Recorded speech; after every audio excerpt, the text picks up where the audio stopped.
Hey, so I'm back again with a pregnancy update, but this time I'm going to be updating week 32 and 33 because I kind of didn't get a chance to record when I just completed 32. So we're gonna do a combo, but not a lot has changed between those 2 weeks. So let me begin first with my total weight gain so far. And so far, I have completed 32 and 33 weeks. I'm 34 right now.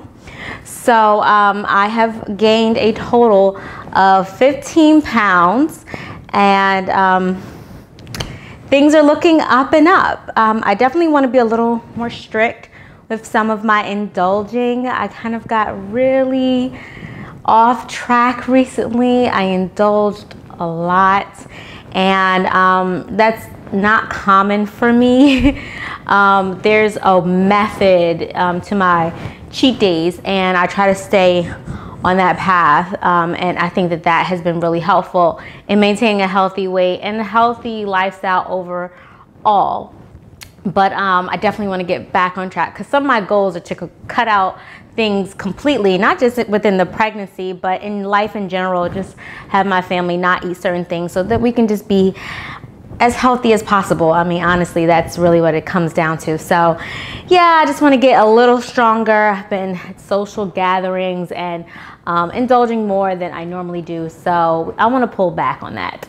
I guess I should put that in my troubles and triumphs, but I'm just stating that right now. But 15 pounds is the number, and that's not bad. I'm 34 weeks now. I'm very happy with that number, and I'm very happy with my overall pregnancy. So as far as the baby's development, actually that's my doctor and midwife and I have been talking about that a lot lately because they are saying that she's a teeny tiny little baby. They're not concerned because I'm a teeny tiny little person. She is measuring right now in the 12th percentile as far as overall size. She's really, really small. That is comparable to my son, who is 20 months, and he ranks within the same percentile as well for a 20-month-old.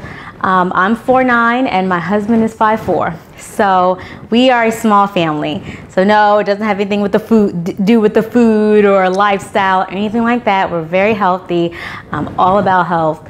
We are small. They're not going to get any bigger. So we've been talking about that a lot, but she is 4 pounds and they're looking at about 6 pounds for when she is born. That's what they're quoting me, but we'll see because they quoted me the same thing for my son and he ended up being over 7 pounds. So we'll see. As far as activity level, I've been very active. I've gone to the gym. I've walked on the treadmill. I run around with my son. I run around with my dog. I just try to be up and active because the last thing that I want to do is be stagnant and not move and get back pain. I've noticed that whenever I don't move a lot and don't get active, my back will start hurting. I'll feel a little achy. But when I'm moving and, you know, getting up, I feel great. So I try to move every single day in some type of way, even if I don't get to the gym. But I really try when I want to have a full workout because I cannot do it at home anymore. My son is just not trying to have it. He thinks I'm a bridge. If I do any mat work, he's gonna crawl under me or try to crawl on top of me. And then the dog comes in. I have a video up here kind of showing what that looks like, but it's gotten extremely ridiculous now and I just have to go to the gym. So I try to get up really early at 5 o'clock in the morning. I know that's obnoxious, but I get up at 5 to get to the gym and get it done so that I don't have to worry about it anymore during the day. That's my activity. Now, as far as my troubles and triumphs. So my troubles, let's talk about that first. I mentioned in my last update that during my first pregnancy, I had gestational diabetes and I did not want to have it this time. I finally looked finally took the test. You know, I did certain things in order to avoid it. And actually, I spoke to the nurse in the beginning of my pregnancy, and I said to her, I'm not getting gestational diabetes my second pregnancy. I'm not getting it. And she's like, yeah, well, actually you are.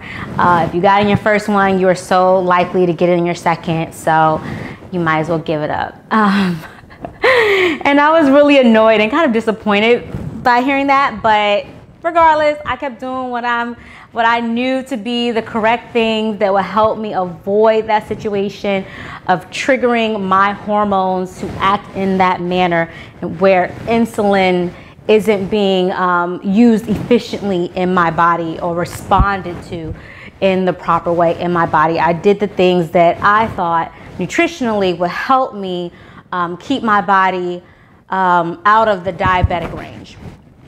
So I did that and took the test. Took the 1 hour test, and as I mentioned before, I failed it. Now, before I took the 1 hour test, I did not fast, and I actually ate a berry smoothie that had a little bit of sweetener in it. I wasn't thinking about that at the time, but that could have helped my sugars, my blood sugar level to come back elevated the way it did. I'm not really sure, but I did fail the first one. So they made me take the 3 hour test. Took the 3 hour test, got the results back. No gestational diabetes. So there we go into the triumphs, right? Because I was so worried about that. But that is a triumph because I was so dedicated to not getting gestational diabetes. And one of the main culprits that you know what? I'm gonna just put it in a whole nother video. I'm gonna do a whole video on the things that I did that I think helped me avoid getting gestational diabetes this time around. I really tried to focus on that. It's so big, it's such a big deal because when the baby's born, they can be hypoglycemic and it can be really a real problem for the baby, and you just don't want to have it. So I did everything I could. I knew I was sensitive to it. I knew I was high risk, and I beat it, and I'm happy. And if you have gestational diabetes or had it, or you're thinking about getting pregnant or what have you, I'm definitely going to put up a video ASAP on my experience with gestational diabetes, the gestational diabetes diet, what it even means, and what I did differently in this pregnancy to help avoid gestational diabetes. So I don't have it. So that's a triumph, and that's a big one, and that's all I need. So thank you for watching the video. Thank you for all the people who are subscribed. And if you haven't subscribed, please get on board, push the button. It's totally free. Subscribe. And I have some more videos coming very soon. I'm going to try to keep updating as much as possible. You know, I'm getting big. You see the bump, right?